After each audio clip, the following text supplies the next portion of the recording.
हमने बात की थी तस्करी का गिरोह कई सालों तक बिना पता लगाए काम करता रहा, लेकिन आखिरकार सरकार को शक हुआ।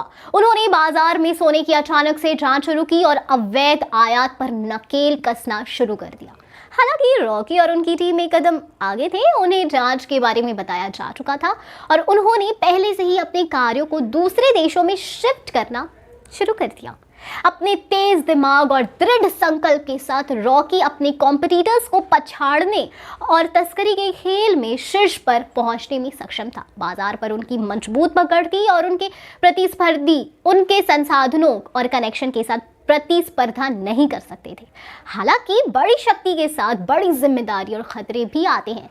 जैसे जैसे रॉकी का साम्राज्य बढ़ता गया, उसने कई दुश्मन बना लिए और जल्द ही खुद को पुलिस और प्रतिद्वंदी गिरोह द्वारा लक्षित पाया। खतरे के बावजूद रॉकी ने पीछे हटने से इनकार कर दिया और अपने ऑपरेशन का विस्तार करना जारी रखा। अंत में रॉकी की सफलता की बड़ी कीमत चुकानी पड़ी।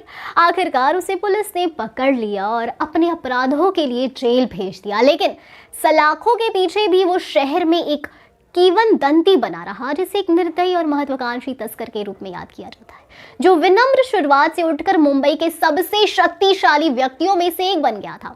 लेकिन उनका भाग्य उस समय टूट गया जब उनके एक सहयोगी को गिरफ्तार कर लिया गया और उसने गिरोह के अन्य सदस्यों के नाम बता दिए।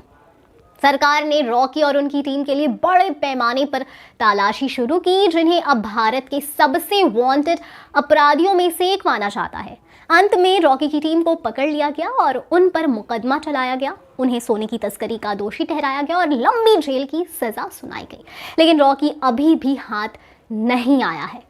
रॉकी अंतरराष्ट्रीय बाजार में कुख्यात तस्कर था, जो सीमा शुल्क और सीमा पर पेट्रोलिंग के दौरान सामानों को चोरी छुपे ले जाने के लिए जाना जाता था। उसके पास दुनिया भर में संपर्कों का एक नेटवर्क था और इलीगल हथियार से लेकर गोल्ड तक किसी भी चीज को रॉकी सीमा पार करा सकता था।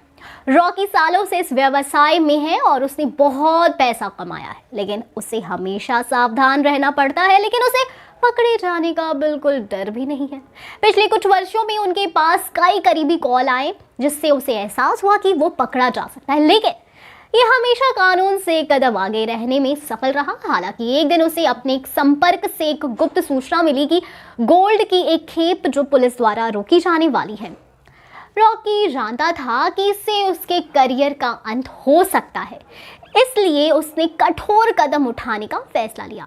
उसने अपने सबसे भरोसेमंद सहयोगियों के एक समूह को इकट्ठा किया और साथ में उसने गोल्ड को इस तरह से लाने की योजना बनाई जिसका पता लगाना पुलिस के लिए असंभव होगा। उन्होंने मछली पकड़ने की एक छोटी नाव खरीदी और उसमें नशीला पदार्थ भर दिया, फिर समुद्र की ओर निकल पड़े। योजना ने पूरी तरह से काम किया और देश में दवाओं के कैप्सूल के साथ गोल्ड की सफलतापूर्वक तस्करी की गई। ऐसे ही दूसरे देशों में गोल्ड की स्मगलिंग होती गई। ऐसी ही कहानी KGF 3 में हो सकती है। आपको इस बारे में क्या कहना है, हमें कमेंट सेक्शन में जरूर बताएं। हम फिर मिलेंगे एक नई वीडियो के साथ। अब तक खुश रहिए, सेफ रहिए, बाय बाय।